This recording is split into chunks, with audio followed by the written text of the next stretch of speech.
Welcome to a new episode of Listen In with KNN, the sports sound of the district. Today, we welcome former NBA star and world champion Sam Vincent. Before he embarked on his stellar career, Vincent won the state of Michigan's Mr. Basketball Award in 1981.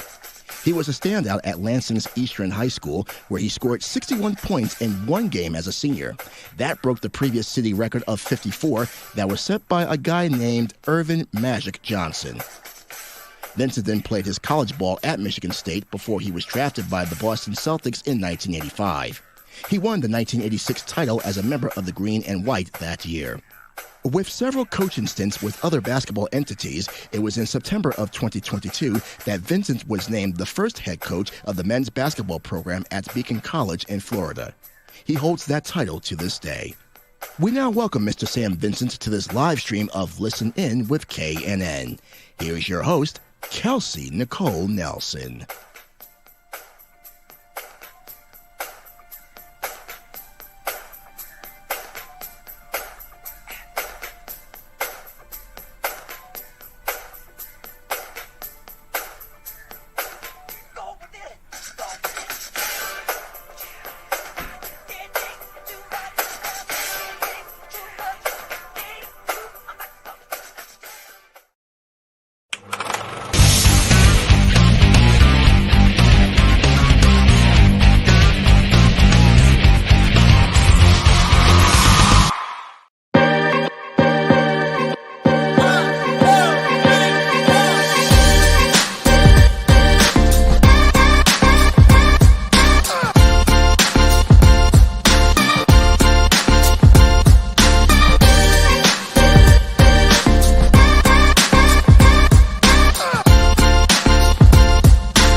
It's Listen In with KNN, the sports sound of the district. We bring you the biggest guests, great analysis, and the hottest sports stories in the nation's capital and beyond. And we bring it to you live. Welcome to this live stream broadcast of Listen In with KNN. Here's your host, Kelsey Nicole Nelson.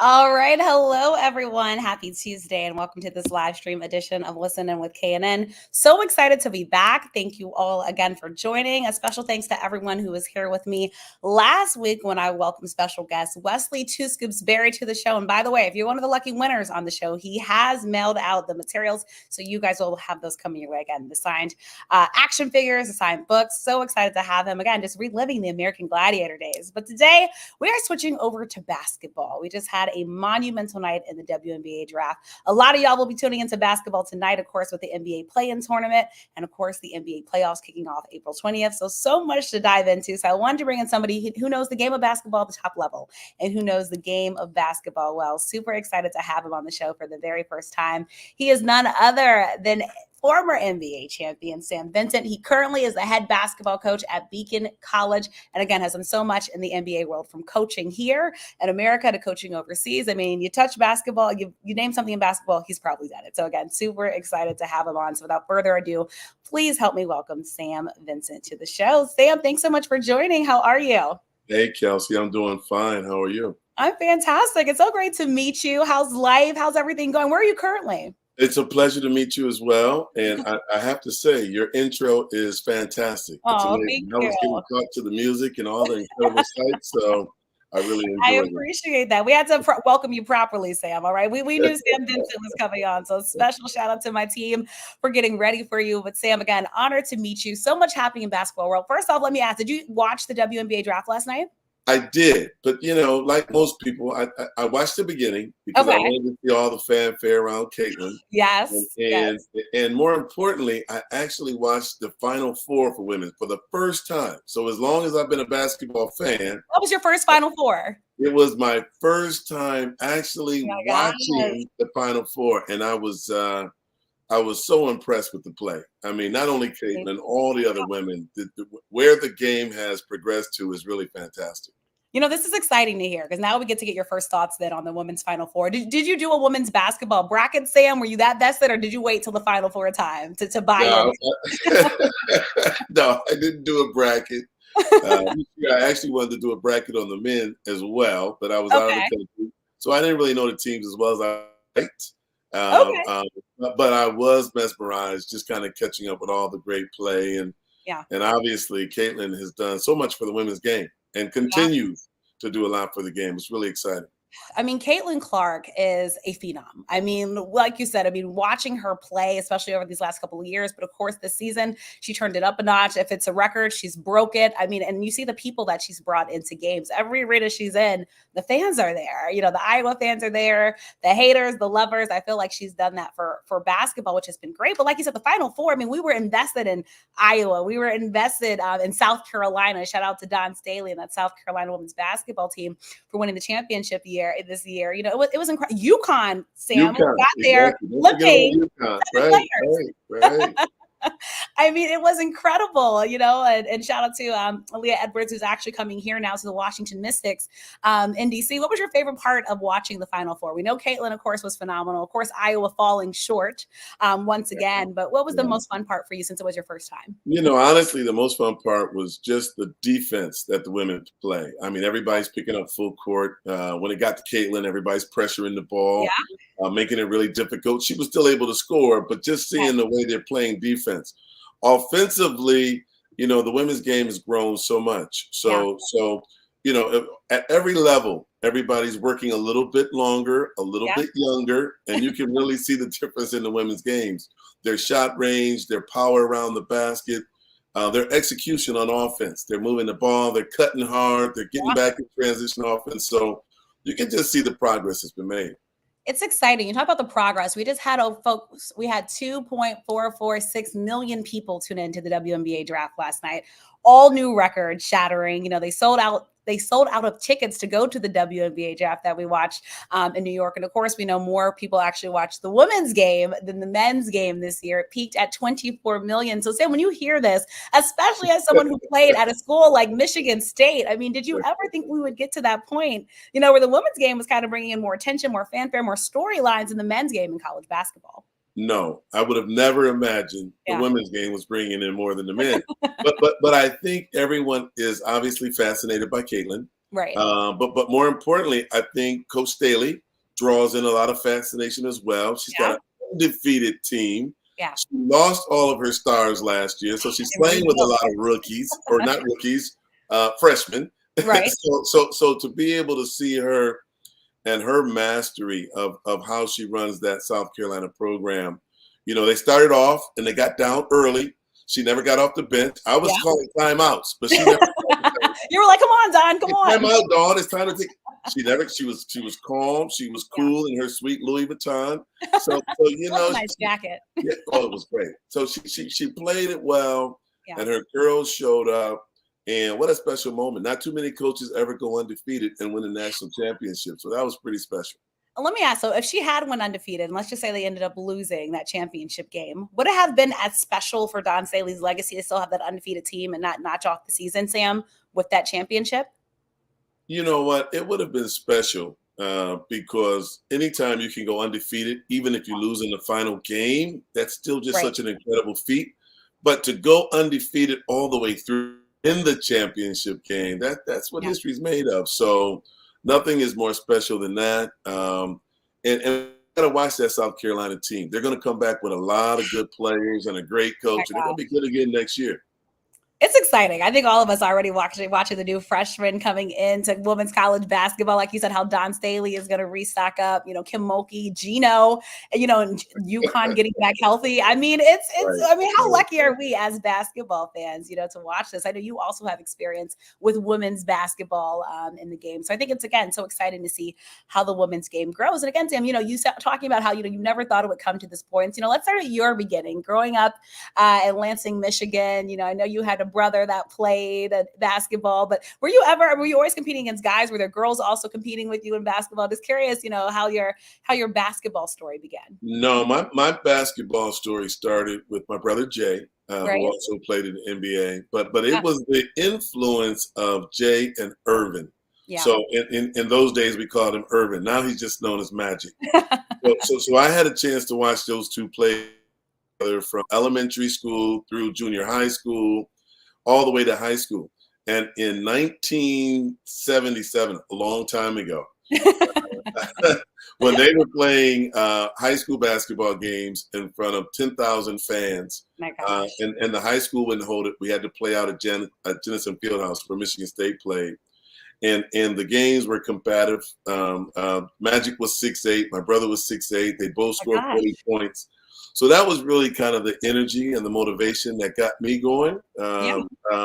And then seeing what they did at Michigan State got me to Michigan State. Yeah. And on my draft day, I got to tell you this, Kelsey, on my draft day, sitting in my living room with the family around, and I was thinking, man, I would love to get drafted to the Los Angeles Lakers and go play with Magic. Yeah. And I got drafted to the Boston Celtics. Yes. I'm not dissing on the Boston Celtics. No hate here. No, but they had just got beat by Irvin. Larry Bird had just got beat by Irvin, and I was such a Magic fan that made it a little bit tougher for draft. You were like, come on, Lakers. I just needed the name called. I mean, and then growing up, like you said, with your brother Jay, Irvin, and that, well, first off, what was in the water in Lansing, Michigan that you guys got that big? I mean, come on, that's not fair for everybody else. They got that big. Right, they got that big. But you still...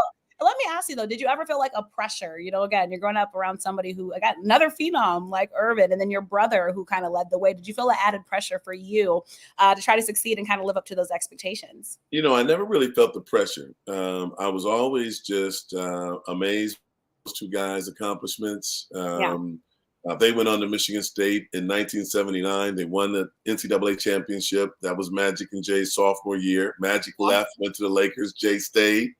So I never really felt like I was following in their shadows or I had to live up to what they accomplished. Yeah. It was more of a, hey guys, we're all from Lansing. We're playing ball. We're enjoying it. And that made it really special. And so let me ask you, you talked about, you wanted to go to Michigan State, the legacy had already been established for you. So you never considered any other school, Sam, when you were thinking about college? I considered University of Michigan. I did. They had a coach at that time named Bill Frieder. And he was a little bit better of a recruiter than the coach at Michigan State, Judd Heathcote. Just a more friendly guy, down to earth. And Michigan had a big alumni group and offered like some real good summer jobs. So I considered it. But in the long run, the pull of being home and family was just too strong. It worked out for you. I mean, you think about the records that, you set at Michigan State, playing point guard, 6'2". I'm glad you said that earlier. You talked about the other guys being 6'8". You did this at 6'2". So look, guys, size does not matter. Michigan's very first Mr. Basketball. What did that mean to you, again, to represent your home state? Because I think it's special. There's no place like home, I'd like to say, Sam. And so, to get something like that with the sport that you love, take me back to that moment when you were able to hold that title. It was special. I think probably around the middle of the year, they made the announcement that they were going to do the first ever Mr. Basketball for Michigan. And, obviously there had been a lot of great players before me in the state of Michigan. So when they made the announcement, there were several other great players in the state. Wasn't sure who was going to get it. So in the end, when I won the award, it didn't have the meaning at that moment that it has today. Because now I look back and I think about, all of the great players who have now received the award and the chance to be first. So that made it pretty special. Look at that. Like I said, no one can take that first from you. So like I said, setting that precedent. And you talked about the great players that came out of Michigan. So if I asked you who would be on your Mount Rushmore of players from Michigan, what would that look like for you? Man, we had some great players. Obviously, Draymond Green is more of a recent. Didn't play during my time. I was a little bit older. But when I think of Jason Richardson, who had a great NBA career, I think of Steve Smith, great NBA career. Derek Coleman, great NBA career. Kevin Willis, Scott Skiles. We've had some great players at Michigan State, but also at University of Michigan. Detroit has produced some incredible players. George Gervin, if you go a little bit further back, Archie Clark. So there's just a real nice, strong history of representation from the state. Yeah, and so you look at when you look at Michigan and Michigan State programs today, do you feel like they're treading in the right track, representing you all well, Sam, or would you like to see some changes? You know what? I definitely will not say I need to see the changes. So, you feel good. So I think University of Michigan made some changes. Juwan Howard was the head coach there. Started out, had some great years while his son was playing. Mm-hmm. Yeah, but then kind of trailed off. Tom Izzo got into the tournament again this year. He's one of the longest winning standing coaches still coaching. Going to coach again next year. So nothing changing around Michigan State anytime soon. Yeah. And, staying on college basketball coaching, of course, there's a lot of talk about John Calipari and no longer Kentucky basketball, heading out to Arkansas. So I'm not sure if you follow Kentucky basketball much, but obviously many of us know his longstanding legacy there. Were you surprised at all? Or, do you think this is just the new kind of realm of college coaching with all the money that we see today in college athletics, Sam? Well, I was surprised. I was surprised that they lost to Oakland. Ooh, that was hard, In the Oakland, first seed, 16th seed, that's supposed to be automatic. Yeah. I was a little bit disappointed. That in his post-game speech, instead of saying, maybe as the coach, I should have went to box and one, or I should have tried a zone. Yeah. His comments were, well, my guys just didn't show up. And so as coaches, usually we take the blame. And when your team doesn't perform well, it's always your fault. And when the team wins, the guys did their job. So I was a little bit disappointed in that, but I think he's a great coach. He's had a great collegiate career, and I think he's going to go to Arkansas with some new life, and I think he's going to do well. Yeah, I'm excited for him. I think sometimes a change is good. I think a lot of us were surprised, right? Because it just seemed like, we had heard he's going to be back. And of course, the expectations this year, many of us were disappointed. It's like, dang, Kentucky, y'all had one job. At least get past this team. But, I wish him the best. And, we'll see what he can do for that Arkansas basketball program. We got lots of excitement. And let's, we talked about the women's Final Four. Got to show some love to the men's. Were you also, what do you think about Dan Hurley and the job that he's done at UConn, getting back? And then also on the other side, the conversation happening around Zach Edey as we prepare for the NBA draft and maybe what his expectations or his ceiling would be. Well, I think Coach Hurley has done an amazing job with UConn. They play smart, they play hard, they play together, and they really kind of cruised through the tournament. They almost won every game by 20 points. It wasn't even really close. Easy. I like Edey. I like Edey. He's a little bit more of a traditional big. What we used to see back in the 90s. We don't see today. Like we don't position, right. Behind the arc. Exactly. We don't see that. So Joel Embiid, Jokic, Wembley, Giannis, all these guys now they're more skilled bigs where they can shoot the three, they can go on dribble handoffs, they can play pick and roll. So it's going to be interesting to see if his game can really fit into the NBA or if he's going to be better somewhere overseas. That's interesting because we had a question from a loyal listener, Jamel Cutler, and he's asking, how do you think Edey's game will transfer to the NBA? Because I think a lot of people are saying, okay, yeah, he's somewhat athletic, is a big that can get up and down the floor. But to what we just talked about, Sam, is there a place for him, a true big, in today's NBA? But of course, there's so much talk about Victor Wembanyama, and of course, another guy over that 7-foot mark, but much different body types, between these two, obviously. And I think the athleticism is different as well between the athleticism athleticism is definitely different. I think he's going to struggle defensively to come out and play those guys because those guys are not going to play around the basket. And so when he comes out to play, Jokic or Embiid, he's got to go out to the three-point line. The one thing that I noticed is, from a conditioning standpoint, he really seemed to get tired quite a bit. And so the NBA is all about running. You got to really get up and down the court. He's going to have to get with his trainer, and he's going to have to reshape, some of his training program and his conditioning. But he's going to make enough money, Kelsey, to be able to do it. So I expect him to have and become a pretty good NBA player.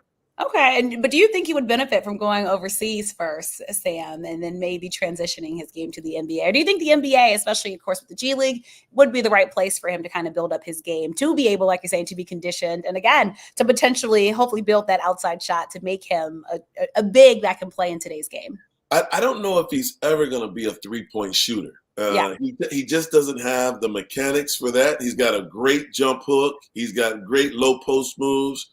So he's probably going to excel in the post, but I don't know that he's ever going to really develop into what the current NBA centers do. I think he would be great in China. I think he would be great in Europe. He's still going to make a lot of money, but now I just don't know if he has an NBA style game. That's what I think the big question is. So I think, again, he's the one that we're all watching just to see what happens next. And, as we talk about, Edie and, again, the NBA game, of course, we've got playoffs coming up right now, right? We have the play-in tournament coming in, and I want to talk with you about that because, of course, that was not a thing, Sam, when you were playing in the NBA, and then we have the playoffs. Let's start with the play-in tournament. Draymond Green, a guy that you mentioned earlier, said, hey, I love this for basketball. It's made the last part of the season that much more competitive, right? Because now we have teams that are essentially, some teams are playing for do or die, right? And that seeding that we know matters. So first off, I want to get your thoughts on the play-in tournament. If you like it thus far, we got two big games tonight, Lakers and Pelicans, Warriors and Kings, and just your thoughts on those two teams and who will come out victorious. I hear a lot of different opinions. So there's the population of people who really enjoy the play-in because sometimes off to a poor start or have injuries and just don't play well, and their record is down a little bit. This gives them a chance to get back in. Right. And then there's the people who don't care about that. They just feel like, they didn't have the season, so instead of giving them a chance at the end, they got to work harder and be better for the following year. Me personally, I like the play-in. I'm excited to watch the game tonight because it's at the point where everybody plays hard. There's some real motivation to winning the games. Nobody really wants to go home at this point. No, look, you're in it to win it. It's exciting, I think, especially because I think there's a lot of talk about the Lakers, right? And everybody talking about this Lakers-Pelicans game, what the Lakers should do. Should they play hard? Should they try? Of course, Zion, I think, coming into this with a lot of expectation on his back, right, for the Pelicans, because we, of course, know his NBA career thus far. And I think everybody knows the high ceiling he can go and wanting him to reach that, of course, hopefully staying healthy. Of course, big news came out today, not related to play-in, but Giannis Antetokounmpo, Sam, and him not being available for that first round. So I think there's just been so many storylines, again, with the NBA this year. But I think also, Sam, the NBA has been fun this year. A team that you know well, the Orlando Magic. I don't think there's been enough conversation and chatter about them, but a young team, obviously, making noise and doing something that we haven't seen since 2020. And then another young team in the OKC Thunder. So, do you feel like this NBA season has been good for basketball? Because I think there have been a lot of surprises for folks in terms of, who we think will come out onto the Celtics, another team very well, Sam. Questions about them, if they can get the job done this year. Right. Well, you're right. It has been an exciting year. It's exciting to see Coach Mosley and the Magic, in the playoffs with a chance. It's going to be tough for them because they're coming up against a real good Cavalier team, and Coach Bickerstaff has done a fantastic job with a group of guys. So that's going to be an interesting matchup to watch. I think the Celtics, yes, I'm always going to be green and white. But the you have to. The Spartans. I think the biggest thing that they did during the course of this year was picking up Drew. So I think Drew came in and he brought them that winning championship experience, a solid point guard that can really read the defense, can score the ball, but more importantly, gets it to the right people. And Tatum is having a fantastic year. So I kind of see the Celtics coming out of the East and the West is just going to be a blur. I mean, it could be Denver, Wild. it could be a sneak-up team, Oklahoma, Minnesota. So it's going to be fun to watch. It's been so fun, like you said. And even the MVP race this year, I think everybody's like, my gosh, Luka has been going off, especially as of late. Nikola Jokic, well, he's Nikola Jokic. I mean, you get what you get, from him. SGA has been conversation and what he's been able to do for Oklahoma. So with that being said, I'm just curious, who do you have as your favorite for the MVP race, Sam? For the MVP race this there's a bunch of guys that could get it. I don't want to see Jokic get it again. No free time. I would really, my two candidates, honestly, would be Luka, because I think Luka has been fantastic this year. Wow. But my number one choice, I'd probably give it to Tatum. Because he's been under the radar, I feel like. He's been under the radar, but his team has hovered around first place for the whole year. His numbers are great. I think he's done a little bit better job on defense. So, you got to reward the guys that are on winning teams, and they're the guy that's carrying the team, and that's Tatum. I like that. Like I said, because I think Boston, again, because we're so used to them being good. I think Tatum and his play, again, you don't hear him. It's like, we know he's good, but because Luka's having this crazy year, and of course the Dallas Mavericks, probably one of the hottest teams in the NBA as of late, it's been interesting. Of course, like I said, Nikola is Nikola Jokic. I mean, it's really hard to really find many flaws in his game. Another team that a lot of folks are excited about is the New York team. Jalen Brunson, and the job he's done. The New York Knicks basketball. I mean, New York folks have something to be excited about. I'll tell you. They do. I hope they stay healthy. But I mean, do you think this Knicks team, can they really do it, Sam? Do they have the ability? The Knicks team is a sleeper. They're a sleeper. Brunson has been amazing, and they find ways to win. Everybody thought with some of the injuries and some of the key guys that went out that they would just fall apart, but they had guys come off the bench. And whenever you can have guys come off the bench and help, then when the starters come back, you got a little bit deeper of a roster. So I'm not going to completely close the door on the Knicks, although they're not one of my top three in the East. I'm staying with Boston, Milwaukee, and Cleveland. Okay. Cleveland's another team, I think, again, not getting a lot of conversation, but they've just continued the building blocks, I think, of what needs to be in place. We have another question from Kevin Wilson. Hi, Kevin. Sam and Kelsey, how far round-wise do you think the Bucks can go? So, like I said, the big news today, Giannis Antetokounmpo, the injury right now. We know he'll miss the beginning of playoffs. Also today, Doc Rivers talked about it, Dame missing practice. So, you have potentially two star players out right now for Milwaukee. I'm worried. I'll be honest. I'm worried, Sam, because I think what Giannis does on both ends of the basketball court is important. And they are a different team, I think, I'm not saying they can't win, but that injury does worry me at this point. Right. The injuries are concerning. Giannis not being there, that's, you're going to lose 30 points. You're going to lose some rebounds. Defense, right. And Dame not being at practice, that's a concern. But Kelsey, they had some chemistry issues all year when they fired Coach Adrian, who really was doing a great job. I didn't like that firing, Tim. I'll just be honest. I didn't like it. It was a bad firing at a bad time. But again, a big part of coaching in the NBA is getting the trust and comfort from your players. You can know all the X's and O's. That doesn't matter. The guys have to really like you and want to play for you. And sometimes coaches come in, they want to be real strict, a lot of discipline. Strict and discipline makes top players go the other direction. So you got to really find a way to massage it and get the best out of your guys. I might like strict and discipline, though, in DC, Sam, because my Wizards, they need something happening here in DC. It's been a rough year. But, going back to Milwaukee, I'm glad you said that, because that's what it seemed like why he lost his job. It sounded like he lost the locker room.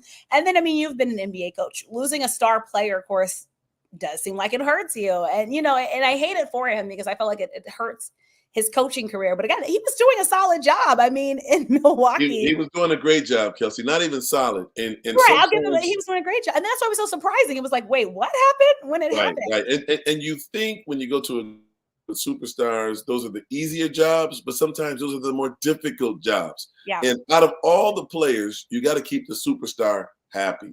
So that means his brother that has to be on the bench, you got to keep him happy too. The Tentacupo family better be smiling ear to ear every time you see them, it feels like, in Milwaukee. But again, so excited for this.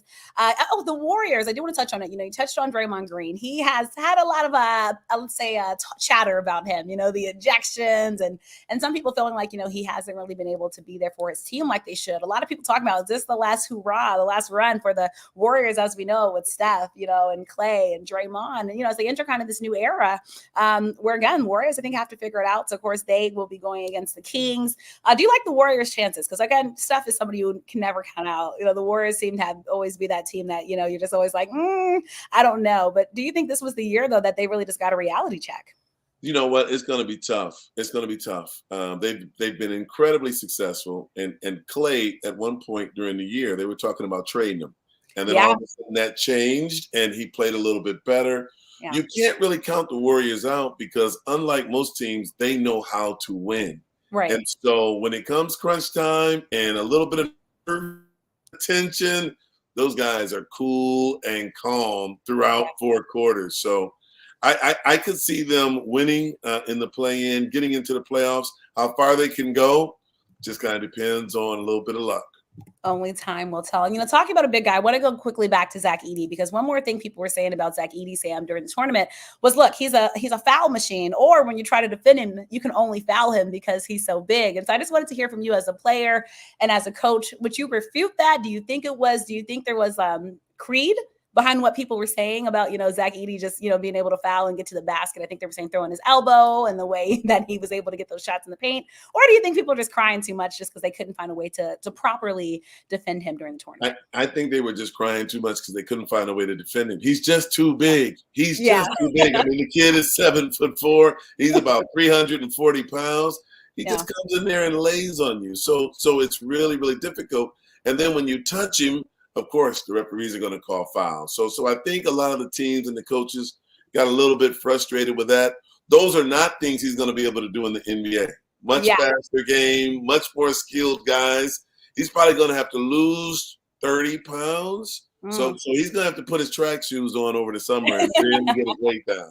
Whole new Zach Edey body. We will have to see when it comes to the NBA.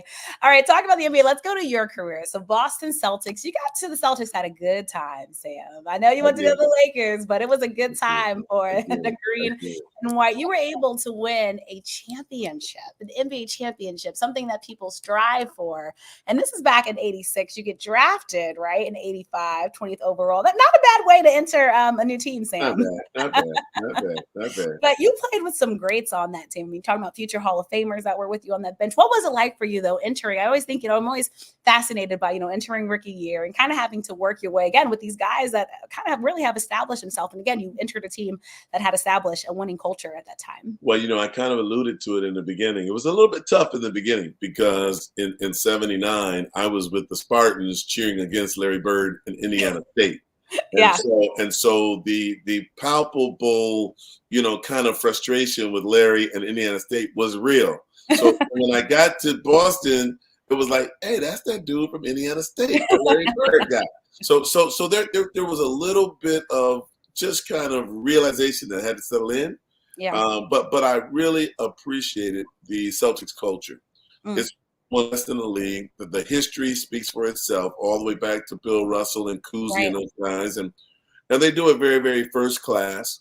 And a chance to play on that team, I just began to appreciate it more and more throughout the year. And a chance to win a championship, it didn't mean as much then as it does now.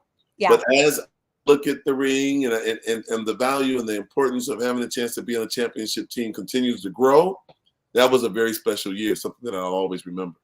I love that. And look, the Celtics are hoping to get back to the championship ways in Boston. And, Sam, then, you go from there. And then we get to go, so sought by the Seattle Supersonics, but then we end up with the Chicago Bulls, where you had, again, good career, Sam, and able to really dominate. And that was also, again, another team that had established winning culture and obviously the fanfare. So just curious, how was it different playing in Boston versus in Chicago? Well, when I got to Boston, it was a much older team. I was a rookie, so I came in 21, 22, whatever I was. And all of the players, Dennis Johnson, Danny Ainge, Kevin McHale, Robert Parrish, Larry Bird, these guys were 29, 30. So I didn't come in as a rookie with a lot of that, let's get out tonight, guys. Let's go catch this. Let's go here. Because the guys had kids and families, and it was like, okay, we're going anywhere. It's 7 o'clock, we're going home. Right. So that was an adjustment in itself. When I got to Chicago, I knew Michael. We had played together in the McDonald's All-American game. We were in touch kind of throughout his NBA career. Yeah. Scotty and Horace were also very young guys. So I went from a more older, more mature crew to a younger crew where we were like, hey, let's go downtown, Chicago. This is happening. That's happening. So that made the experience a lot more fun. Also in Chicago, unlike Boston, where my time was much more limited on the court, in Chicago, I was starting in the backcourt with Michael. So I had a chance to get on the court, play more, get more stats. So that kind of had an impact on the experience as well. And so to that, we have a question from Jamal. Is there a difference between MJ, the NBA governor, from MJ, the player, when you're playing with him in Chicago? Hey, listen, time I made a comment on that, I got in a lot of trouble. All right. So, I don't want Sam to get in any trouble. So I'm going to answer from the last time, because my last answer to that question got a call from Michael the next morning at about 6 a.m. Oh, no. That's early call. And what was said by the reporter in the Washington Times or whatever publication it was not exactly what I said. What I said was, as a player, Michael probably had more energy and passion than he did as an owner. And I think even if you look today, Michael is no longer a owner. He sold his interest and he's moved on to other things. But I think as a player, Michael was willing to put in the additional time, the effort, and he stayed with it. So I just, I really believe the passion that you have inside as a player is not the same passion that you have as an owner. And I think that was reflected in the current situation. All right, well said. And again, I know I can only imagine, again, obviously everybody saw The Last Dance, and I think that, brought back a lot of thoughts and emotions. And, Sam, so were you like the rest of us during COVID watching that, or what was your experience with The Last Dance? I was watching it. I was watching for the little tidbits where I was in it. I was trying to find myself in the locker room or over here. There was a couple little spots, but all in all, I enjoyed the program. To be able to go back and watch the history of that organization, to see Jerry Krause and some of the decisions made that tore that team apart. It was very interesting, but most of all, it was very entertaining. It was fun to watch. Yeah, I mean, that captivated so many of us. And I think, again, helped us all kind of get through a very tough time. And it brought us really, I think, all together. I mean, even non-sports fans were talking about, The Last Dance. Both here in the U.S. and international. They were even talking about it out of the country. So it was really popular. Crazy when you think about it. All right, so we talked about the Bulls again. Like you said, really good career there. And then I want to talk about the Magic, all right? So after the 89-90 season, chosen by the Orlando Magic in the expansion draft, talk about what it was like playing in Orlando. Again, because I think the Orlando Magic, a team that does not get enough credit right now in the NBA. But again, I think if you look at their history, I mean, a lot of great players have been through Orlando.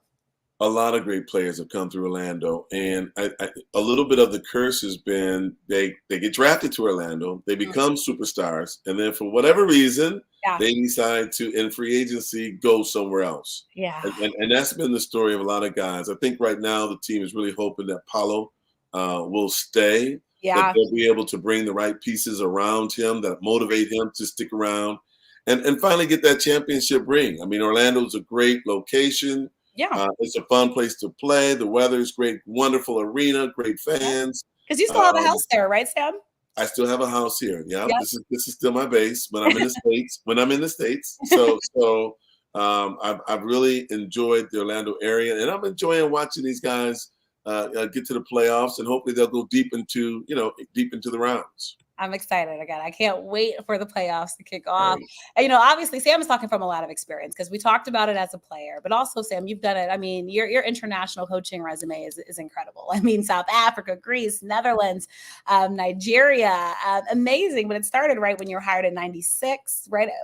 As head coach of the Cape Town Kings back in South Africa. That had to be, had you ever even been to Africa before you accepted this position, Sam? I had never been to Africa before I accepted the position. And when I decided to go to South Africa, of course, I was aware of apartheid and that time. history. And so I went with a little bit of skepticism that I might not really enjoy it. But I'm going to tell you, Kelsey, I got there and South Africa is beautiful. Cape Town was amazing. The Garden Route. I spent time in Durban, Johannesburg. People are friendly, and you know, you hear from time to time some negative things about the crime or this or that. Never had any problems in South Africa. It's a wonderful tourist destination, and really still have a very, very close connection with the country, and get back from time to time whenever I can. That's exciting. It's a place it's on my list, but have not. You gotta go. I know. I hear about the business. So look, well, since the NBA is there now, look, I have an easier reason to go. And that actually brought up our next question from Kevin. Sam, you coached Nigerian team in the Olympics. How do you think the NBA is doing with the NBA Basketball Africa League? I think the NBA is very supportive of growing basketball on the continent. Number one, that's where there's going to be a real strong pipeline of future NBA players. Number two, it's a huge market. And the BAL championship a couple months ago, there was record crowds, 20, 22,000 people in South Africa watching the game. So, and the biggest thing is, sports are so wonderful because they give kids inspiration and hope and a chance to dream. And sometimes those dreams that become realized impact communities and families and have a lot of wonderful benefits that come from it. So it's exciting to see the BAL in Africa and what they're doing. It's going to grow, and I'm sure there's going to be some amazing players that come from that league. It's been exciting. I loved yesterday. The BAL was even tweeting out the African players that were drafted in the WNBA draft. And I think, as we, think about basketball and especially how international it is, and think about these guys' backgrounds, I think Africa is definitely one of those continents, again, where we're just getting immersed talent from, which is so exciting. It really is. It really is. I tell the players here all the time that, in the U.S., you get spoiled. You got to play in an air-conditioned gym. It's got to be the floor. It's got to be. You got to have nice sneakers. You get bougie, right? You get bougie. They don't care about that in Africa. They play outside. It could be raining. It could be low shed, no lights, no energy, and they keep on working. So we got to push our kids to keep on working and not to be too bougie. I love that. And I'm glad that my guy opinionated MJ said this. I feel like we don't talk about the BAL enough. I think there's a lot of interest here. I think we just kind of have to do a better job marketing it here because I do think people are interested, in those storylines. Because again, we always want to know where the next talent is coming from. And especially now, I think we live in a world where NBA players are really so proud of their backgrounds, their heritage, and their identity, right? In ways I don't think we had seen before. Absolutely, Kelsey. And I'll tell you what, not only are we seeing a lot more players come from Africa, but just internationally, the game has grown. So when I played in the NBA, there was probably 12% foreign players. Now that number is up to probably 33, 34% international players. So the game is growing. That's wonderful because it gives us a global market of interest, especially for the licensing deals with TV. But it's tough for the domestic players because, obviously guys are losing jobs. Less spots. I want to talk about that because I just had this conversation with a fan, and they were saying, Kelsey, I don't think that we're going to have any more American bigs. So meaning the size that we see, like Nicole Jokic, right? And all those guys that come. I'm just curious your thoughts on that. I mean, do you think, you see the guys in college, obviously Zach Edey, well, really he's technically, I guess, you're Canadian, right? So, you have that background, but do you think we're going to lose kind of that American kind of big, the centers that we've so long held? But I don't know if that's a bad thing. But again, I think it's, to your point, I think it's exciting, but I think it does scare people, especially probably some of these bigs maybe in college who are, hoping to fulfill their NBA dreams. Yeah, I think we're going to lose the traditional big, big that just kind of ran down to the post and they dropped the ball inside and everybody cut off of him and he scored down around the basket.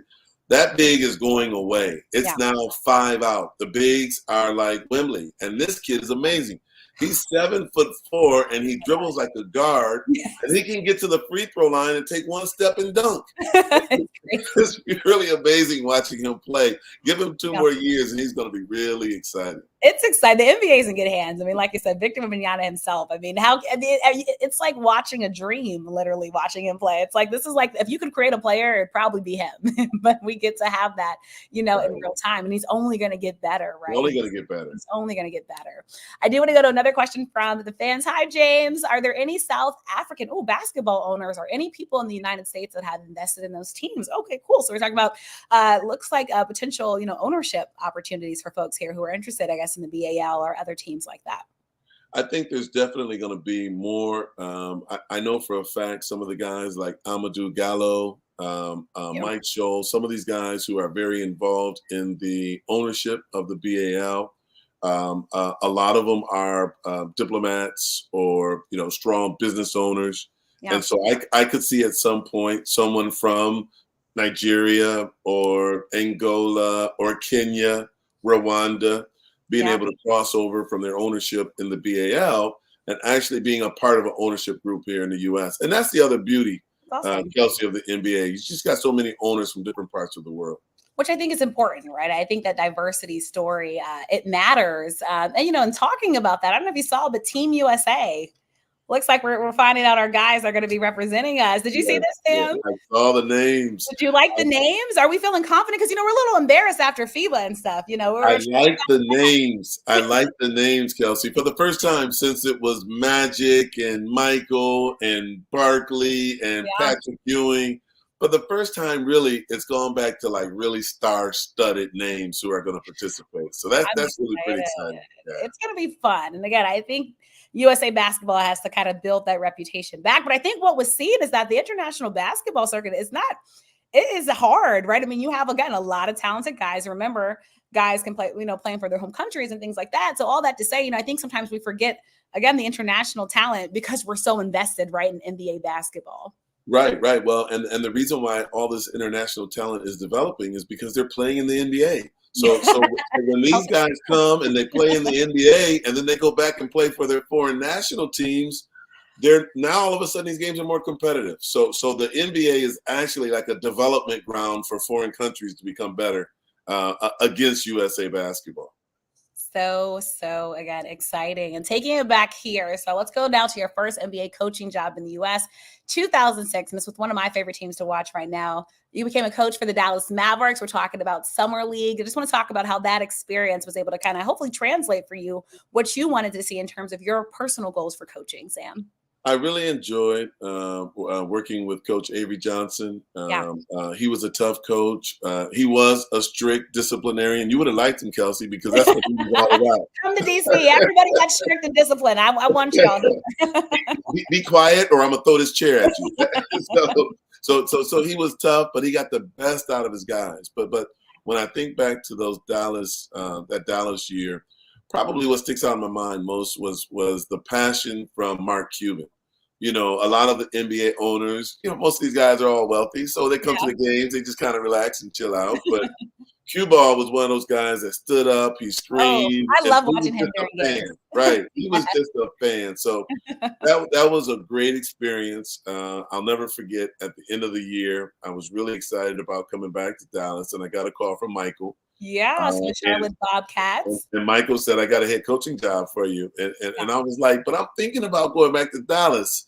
And he was like, well, you better think about coming to Charlotte. So my decision changed real quick. I got to Charlotte and I really enjoyed it. It was great working for Michael. But when I look back at that year and I think about what I could have done different, I didn't realize at that time it's really a players' league, and so if you're gonna coach and be successful, you have to find the right balance in working with the guys.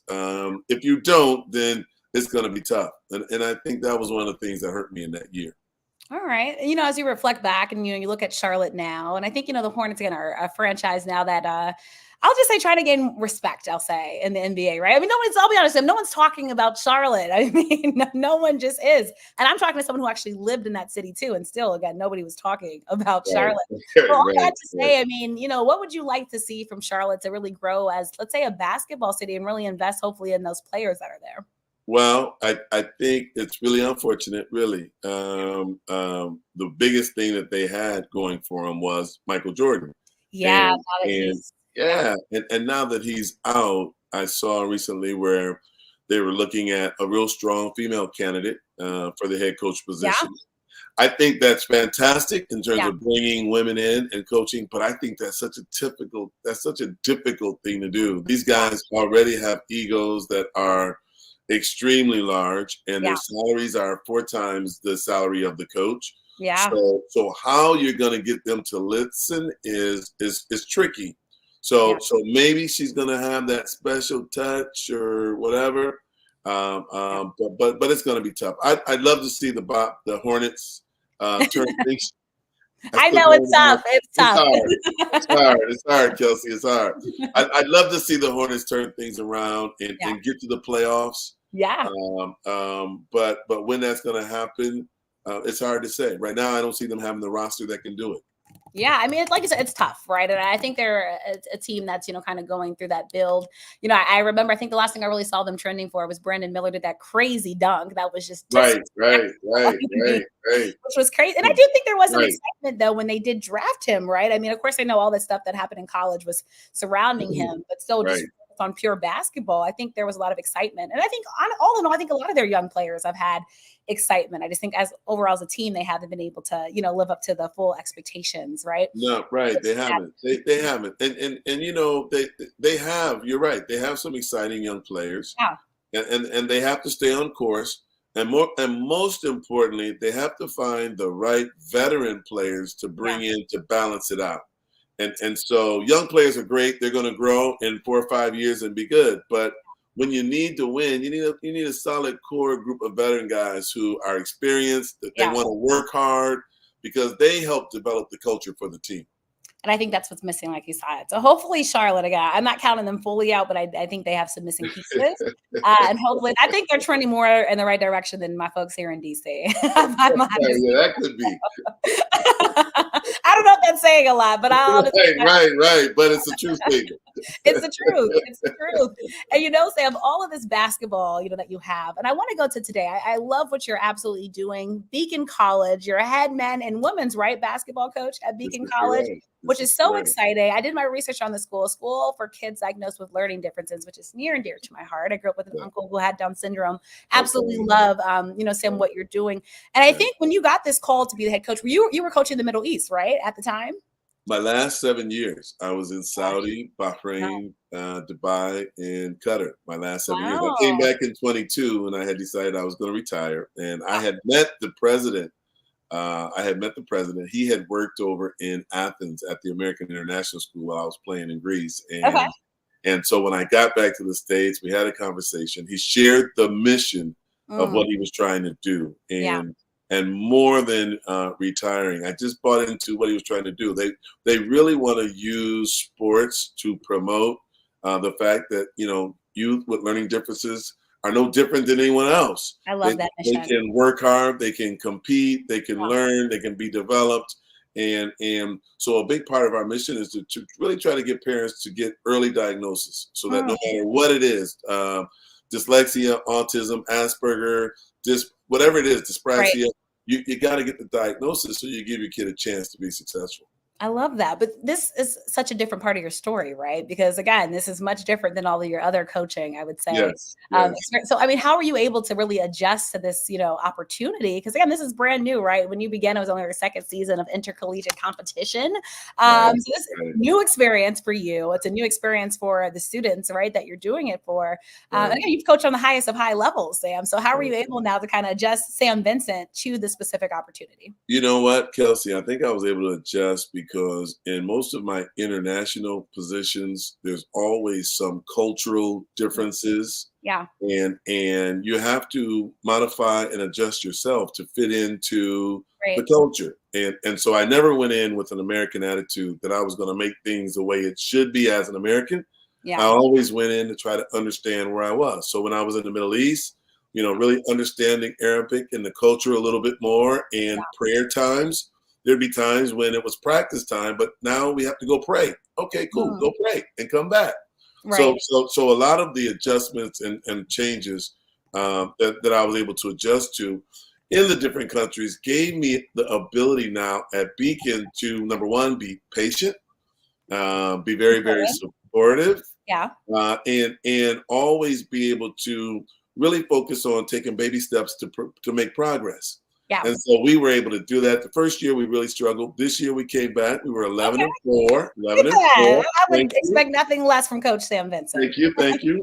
And this morning we signed a 7-foot kid from Florida. So we're going to be a little bit better next year. A 7-footer kind of helps. It helps a little bit. It makes a difference. That is exciting. And again, I think that's what's so fun about sports. And like you said, just being able to use sports to promote. Again, like everybody deserves a chance and opportunity. That's why I absolutely love sports, because it brings so many people together. I know you've been doing this for your career, because I know you've also been involved in Basketball Without Borders. Again, another amazing group.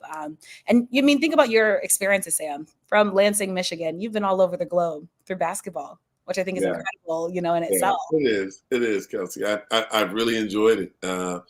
Had a chance to meet so many, make so many friends, and have a positive role in so many different kids' lives. And so it's hard, sometimes I'm back here in the States and I'm thinking about, man, I wonder what's going on in Lagos, or I wonder what's happening in Shanghai, or I ought to take a quick trip over. So I'm always thinking about it, but I'm trying to stay more put, because coaching at Beacon it's a great focus. The parents have been great. The kids have been great. I really enjoy it.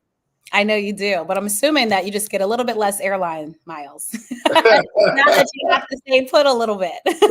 Right. I'm on the bus now. There's no flights. But again, like you said, you move, you adjust to the opportunity. So it's been so incredible. And, when you look at Beacon and what you're doing, what do you want that legacy to be? People look back at all that you've done, but now that you're at Beacon College, when all is said and done, when people think about you, what you're doing there, again, new program, what do you want it? What's the goal? What's the end goal when people look at this program? So my end goal is really to change the way people look at learning differences.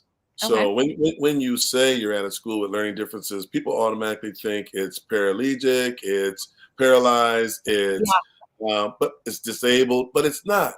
And a lot of times these kids who have wanted to play and be on a team, they never even get an opportunity. So for me, this is really all about, I really love supporting the underdog. This is about saying, no matter what your challenge is, you deserve a chance to play. And the cool thing about Beacon is they respect that, and it's a global mission. So this is not just domestic. I'll be in China in May and August. And we got programs that we're going to do there. Wow. So it's really a global opportunity to give kids all around the world a chance to come to the States, attend a 4-year accredited college. That's very strong. Get a bachelor's degree, and have a chance to play sports. So that's the thing that I'm most excited about. That's exciting. So it's been so great talking to you. But before I let you go, I want to stay on the international realm with something that has come up specifically here in DC with the Wizards. And because you've coached in the Middle East, I want to know your thoughts on it. So I was recently on a panel about sports washing at George Washington University, where I teach journalism. And it was just been really interesting, to hear people's thoughts, and some people wondering, and I know it was a big thing when Qatar purchased a stake in Monumental Sports and basketball. And it was kind of the first of its kind that we've heard in the NBA. But as we said, the players are becoming international. I think there's going to be more international buy-in. Of course, we kind of saw what happened with Live Golf, in the PGA Tour and that whole thing. So since you've had experience coaching in the Middle East and, being around players like that, I'm sure getting to know the culture, I'm just kind of curious your thoughts. If you feel like that is the right direction to move in for the NBA, again, to kind of get more foreign investors, I guess more foreign partners, as we move forward again, and give more opportunity to folks to have an ownership stake. You know what, Kelsey? I am 100% a fan of making the game global. I think in the NBA we call it the World Championship, but we don't really play teams from around the world. It's Milwaukee, Chicago, New York, Philadelphia, LA. Yeah. I'd love to see a true world championship where we play Ooh. teams from other countries, and whether it's American players playing on those teams or however they make that work. I'd love to see it. So all of the growth and all of the international ownership and the new fans, to me, that is what the game needs to continue to grow. Yeah. All right, Sam, about to let you go. We have a fun question for you from Kevin. He said, Sam, tell us who was better. Oh, look at you putting the brothers against each other. Who was better? You or Jay, your older brother? Come on, y'all. You know he has to answer that one. And who has the most impact on the basketball community? Well, you know what? That's an interesting question because Jay was just in Orlando visiting me for a little bit. We had a fantastic. He's in Michigan. He still hangs around Michigan State all the time, and we played. But you know what? We were very optimistic that we could play a one-on-one and run up and down the court. And after about the first couple shots, we were like, maybe we don't want to do that. So Jay had a great impact on the game. I always defer to him. I'll say he was the better player. It's okay. Yeah. And now we're both in a different place, but still trying to find ways to stay connected to the game. I love that. And since both of you guys know Irvin, do you like what he's been doing now with the part ownership in the Commanders here in DC? I do. Irvin has the ability to elevate whatever he gets involved with. Yeah. And he usually takes it to the top. He just has that attitude, that personality, that know-how. And so I'm sure he's going to make a difference there in DC. I'm sure he's going to grow it. Yeah. He's involved in a lot of things. I saw him just in Lansing, Michigan recently. So, nice. so kudos to him and your city. Yeah. Yes, we're excited to have him in DC. We need one in May, Sam, back in DC. Oh, okay.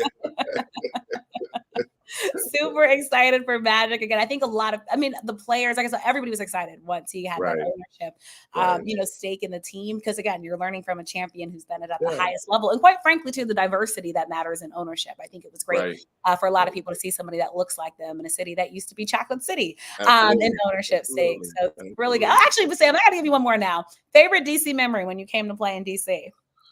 Favorite DC memory? Oh man, that's a tough one, Kelsey. That's a tough one. In Washington? I enjoyed coming to Washington. I always enjoyed getting over to Georgetown and hanging out and being around the campus. Yeah. There's just so many wonderful memories. Trying to think of one. I think the one that I would say though was playing with the Bulls. Again. When we went on the road with the Chicago team, everybody was young. So we really spent a lot of time hanging out. And there was one specific year that we came in, I think it was 87. Okay. And we wanted to go and we wanted to do just a DC tour. We wanted to get around. But with Michael, that was difficult because Michael could go nowhere. So Michael said, listen, I'm going to go with you guys. I want to come, but I'm going to rent a tour bus. We're going to do it private, luxurious, and it was the most amazing DC trip. We got to all of the areas and we did the private entrances and Michael's got some connections. Even when he was in Chicago, he had some connections. I am glad to know the city treated you. I won't make you say where you went. You might not want to know. But so good, Sam. Sam, it's been such a pleasure to get to know you, to talk with you. Thank you so much for your time. Best wishes with the Beacon College basketball programs, and we will be rooting for you. And we'll be following the stories. I hope you're on IG so we can follow your travel stories. I'm going to be following you guys. I'm going to be watching the show. This is great. Good luck to you. Thanks so much, Sam. Have a great one. Great to meet you. You too. Take care. Bye. All right, y'all. Y'all just heard from Sam Vincent. Again, such a delight to have him. If you can, check out Beacon College and the great work he's doing with both the men's and women's basketball team at that school. Incredible story. Again, NBA champion at the highest levels. Played with some of the greats, y'all. Larry Bird and MJ, of course. And again, just appreciate his time. Also, check out a brand new audio edition of the show we had with Kendrick, that joined me, Northwestern Mutual agent. We talked all about athletes and finances and building that generational wealth. So definitely want to check out that show everywhere you listen to your podcast. As always, thank you so much to my incredible team for all the work that they do on this show. Thank you all for the great comments and questions. You all make it so much fun. We'll be back later this week with another live stream edition. So stay tuned. Thanks so much, guys. Make it a great day. Bye, guys.